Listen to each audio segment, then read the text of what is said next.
I can't imagine Kamaravi gets too cold, what with the flaming head thing. Hey, welcome back to more Xenoblade Chronicles 3. I'm SlayerMathis, and last time we picked up a big old reward for a big old creature, and by that I mean Elevenus, out at Colony 4, and this time we're here at Colony Omega, which is very empty. But we have some interesting things that we can go on here. So if we march our way towards the entrance... Perhaps we should pay a visit to the lab. There might still be something hidden there.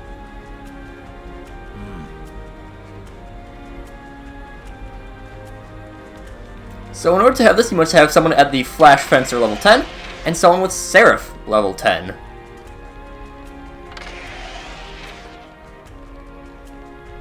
But if we pop on in here...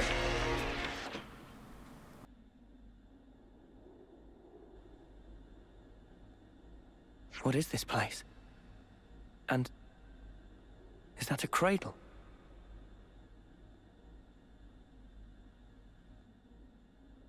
I remember this room. Anything you want to tell us, Kamaravi? This is where I awoke. Met Miyabi and the others.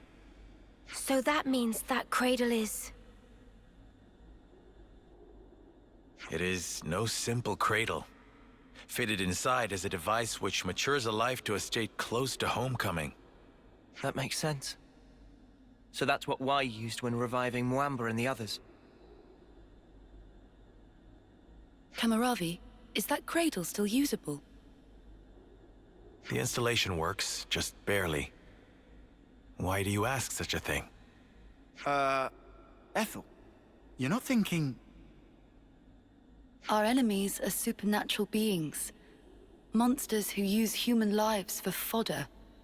You can all fight against them, but me, as I am now, I'm barely able to protect myself. All I can really do is hang back and watch, so as not to be a hindrance.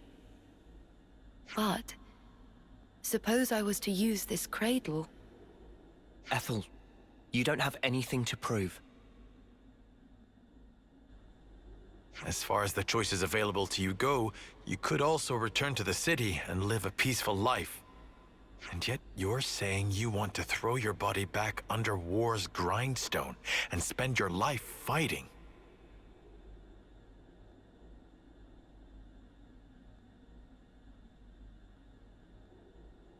But then, you were ever thus. By the time you speak your mind, your body and soul are long ready. I think you should do as you wish. Kamaravi, are you sure it's fine? To embroil her in what's ultimately our fight? Ethel's path should be hers to choose. I'm certain her resolve is firm. If she wished for a life of peace, she would not have followed us this far. The way must have been inside her all along. I suppose that's true, yes. But still... I am anxious about the result, same as you. Nevertheless, as a devoted follower of none other but the warrior's way myself, I wish to respect the will and resolve of one who has chosen the same path. I believe Ethel's freedom is hers to do with as she wishes. Thank you, Kamaravi. At the same time, I am of course not in a position to decide such things myself. We have conveyed to you our desire. Would you tell us your opinion in turn? Well, what should we do?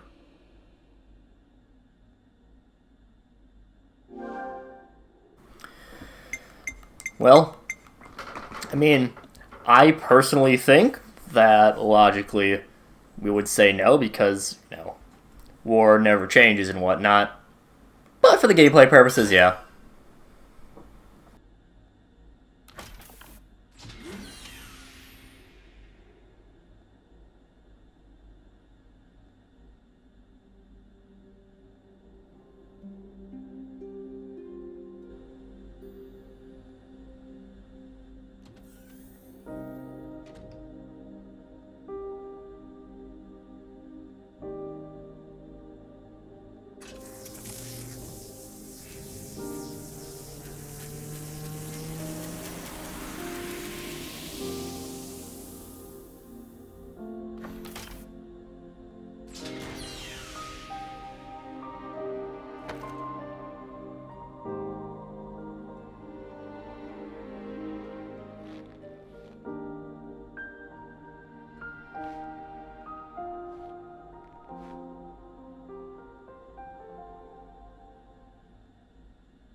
How are you feeling, Ethel?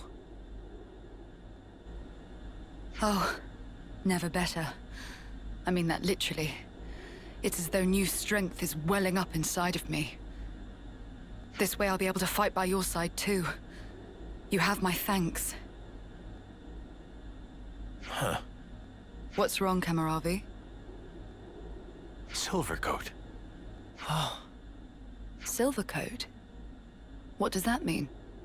I'm not sure. When I saw you just now, the word simply came to me. As though something was guiding me. What in the world? This sensation. From where did it spring? Kamaravi. I can explain. What we should be thinking about now is the future. What we can achieve in unison, no? Huh. I said I could be your eyes. That has not changed. Just as you showed me the way before, let me now be your guide. You are right. You can see that which I cannot, indeed. I wanted to live life true to myself, but the answer is still not clear. But perhaps by working together with you.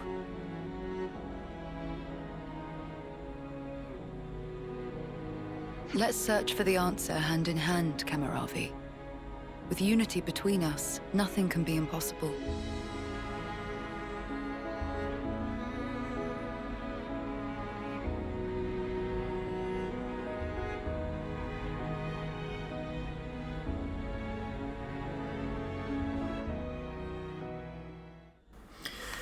And yeah, like I said last time, it's a very quick quest. I hope everyone's getting along. And actually, doesn't even count as a quest? I don't even think so.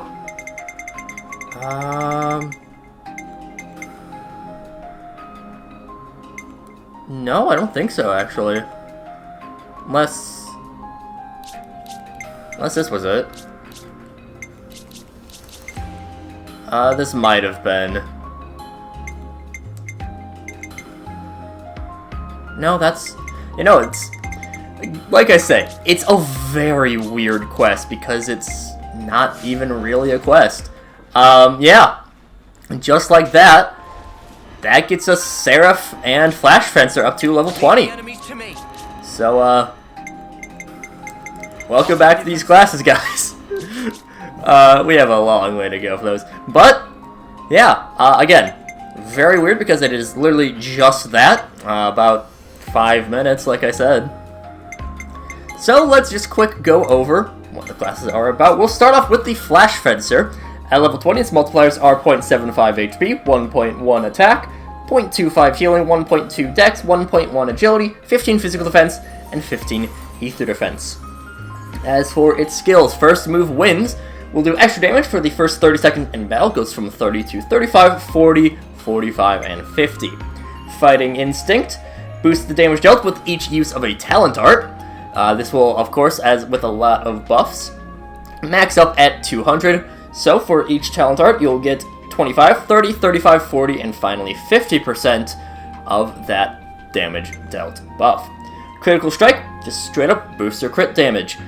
Goes from 30, 35, 40, 45, and 50, and finally Capable Hands will have you with a filled up talent gauge to start off your battle. 60, 70, 80, 90, and finally, at level 20, you will have a talent art to begin the fight. Pretty simple stuff there. Let's go into our arts. Cross Impact gives you Power Charge. Power Charge is a... it's what, 200%? I forgot to mark this down in my notes, but I have it up later. 1.5 times damage for your next art. Has a recharge of 20 to 18.6, 17.3, 16, and 14.6 seconds. Power multiplier of 120, 130, 140, 160, and 180%. Null Slash will boost your crit damage on the side. It is always 11 seconds of recharge. Will have your critical rate be 50% higher, 75% higher at 20, at 15, at 10, and at level 20, it is double your crit rate. finally, the power multiplier is 160, 180, 210, 240, and 275. Hidden Thorn inflicts bleed, which is, I also forgot to mark this down, I believe it is like 8% of your max HP. Let me double check. I apparently just really forgot on my notes to mark down exactly what these buffs do. I believe it is 4% of the art's damage every 2 seconds. So it is pretty damaging. And the main thing is that it lasts a while, compared to Blaze, which we will get into later. So, yeah, every 2 seconds, inflicts 4% of the HP, and will last at minimum, like, 40 seconds or something like that. It's a long-lasting debuff. It has a recharge of 36, 34, 32, 29.6, and 27.2. Power multiplier of 300, 330, 360, 400, and 440. Revolution Edge boosts your damage from behind. Has a recharge of 30 to 28.3, 26.6, 24.6, and 22.6. Goes 100 to 120% at level 10 and 150 at level 20 for your extra damage from behind. And a power multiplier of 150, 175, 195, 225, and 255. Acceleration will boost your auto attack and art speed by 50%, but you will also take 25% more damage. The only thing that changes is the recharge, which goes from 50, 47, 44, 40, and 36%. Your talent art is Saber Strike, which will inflict smash. Goes from 375 to 405, 435, 480, and 525.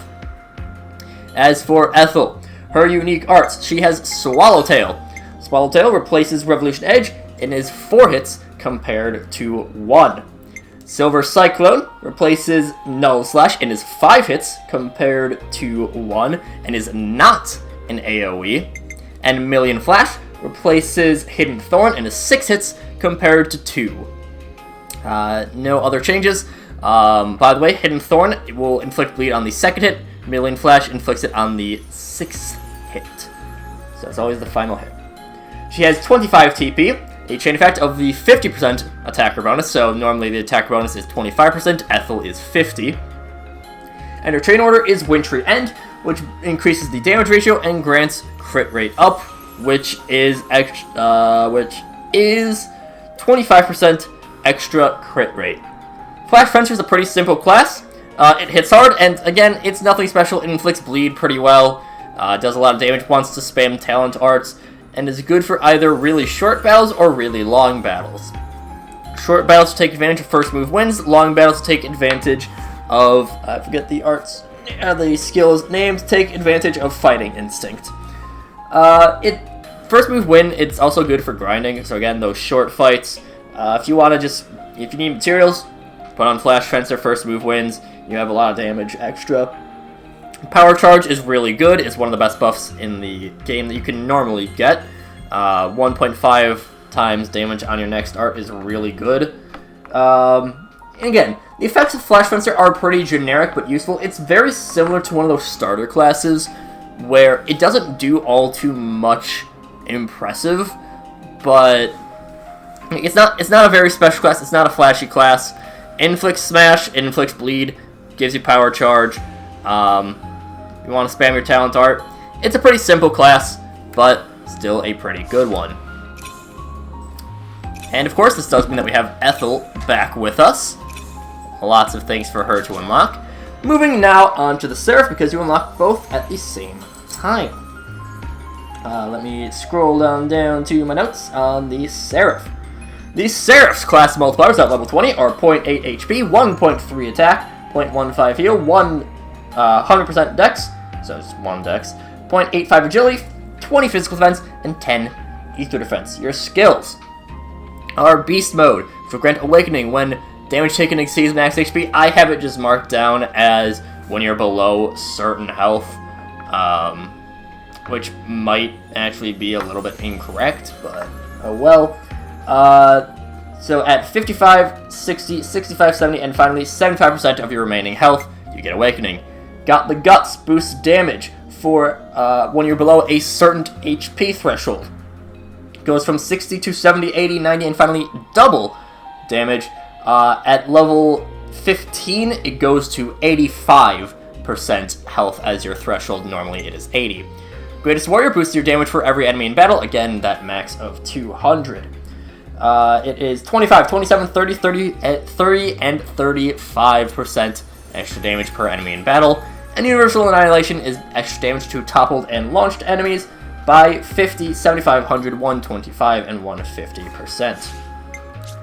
As for your arts, Dragon Snarl is your first one, reduces your HP by 10%. It says that it grants a high crit rate, however, this is incorrect. The coding is bugged on it, and it does not actually have the crit multiplier added to it. So it is one of the worst single arts in the game. Reduce your HP by 10%, which is nice for what the Seraph wants to do, but has a pretty weak power multiplier of 140, 150, 165, 185, 210, and always a recharge of 3. Crimson Lance inflicts topple when on the side, goes from 9 to 8 at level 10, and a power multiplier of 180, 210, 235, 275, and 310. Flame Lord is the next one that I have on my notes, which will boost your damage when attacking from the front, goes from 7 to 6 at level 10, and 4 at level 15. A bonus of 50 to 70 at level 10, and 100% extra damage when attacking from the front, 165, 180, 195, 220, and 250. Inferno Dance inflicts Blaze, which is 8% of the art's damage per second for not as long as Bleed. This one also will remove 10% of your HP, has a recharge of 8 to 7 at level 10, then finally 6 and 5 at level 20. 340, 375, 410, 450, 500. Finally, Leveling Fire boosts your damage dealt by 50%, but every art will reduce your HP by 10%. Only thing that changes is the recharge, 12, 11, 10, 9, and 8. Talent Art is Empyrean Salvo, which will boost your damage when awakened, and it will also inflict Blaze. The damage boost when awakened is 50 to 70 and 100 at level 20. The power multiplier 500, 540, 580, 640, and 700. Moving on to Kamaravi. We'll bring him up so that we can demonstrate. Kamaravi, Storm und Drang, is the first of his unique arts, replaces Dragon Snarl, and does not fix the crit rate issue. Heavenly Spear replaces Inferno Dance, and it's just the rename.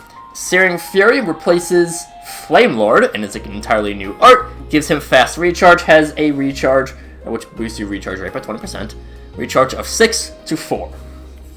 He has a base TP of 10. His chain effect gives him 200% of his normal TP when he attacks first, but it resets to 15 on reactivation. His chain ward is the Indomitable, which boosts your damage ratio and grants attack up, which is, I again forgot to mark that down in my notes, or just like right next to it in my notes. I have it still. Attack up is 25% extra damage. The boost to damage ratio is 100, 125, 150, 175, and 200. Did I forget Ethel? I don't think I did. No, I don't think I did. Anyways, the Seraph is one of the most damaging classes in the entire game. It does a lot of damage. But it can be very tricky to use because of how much damage it does. It can draw aggro really quickly. It draws aggro really quickly. You're low on health. You have a low base health anyways. You do a ton of damage, but you have to have a good tank on your side in order to be reliable. It's one of the few ways that you can get Awakening. I believe the only other way is the Guardian Commander's talent art, which doesn't work as well as Guardian Commander. But of course you can switch that over once you have level 20, so there's potential there. But when it can thrive, oh boy does it thrive. It kicks so much ass. Kamaravi isn't the best hero around. Searing Fury's nice, but his chain attack stuff isn't great.